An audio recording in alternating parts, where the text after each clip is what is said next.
Depuis toujours, l'humanité marche avec une blessure dans le cœur. Nous avons construit des royaumes, des frontières, des religions, des empires. Mais nous avons oublié quelque chose d'essentiel, l'amour. On nous parle de la mort de Jésus, cloué sur une croix par la peur, la haine et la violence des hommes.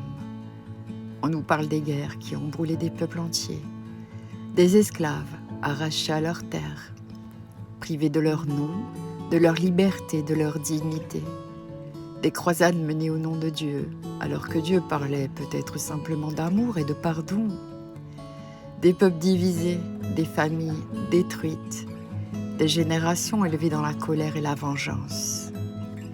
Et depuis des siècles, l'histoire se répète. L'homme souffre, puis transmet sa souffrance. On nous raconte une histoire, puis nous la racontons à notre tour, sans toujours comprendre ce qu'il y avait réellement dans le cœur des hommes de cette époque.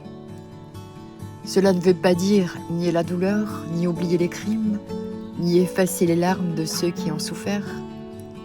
Mais peut-être qu'un jour, il faudra arrêter d'hériter uniquement de la haine. Peut-être qu'il faudra avoir le courage de transformer ce que nous portons au fond de nous.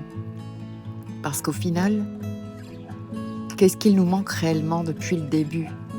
L'amour, la fraternité, l'humanité. Nous savons construire des armes, mais savons-nous encore écouter?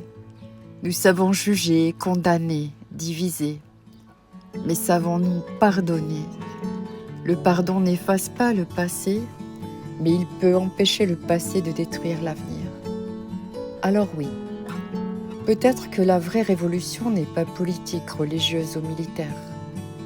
Peut-être qu'elle commence simplement dans le cœur d'un être humain, capable de choisir autre chose que la haine.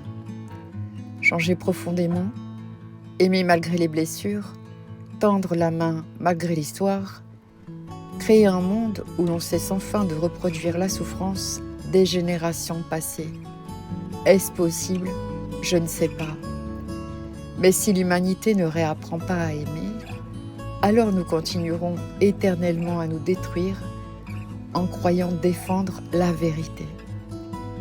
Et peut-être que le vrai miracle, ce serait simplement de redevenir humain.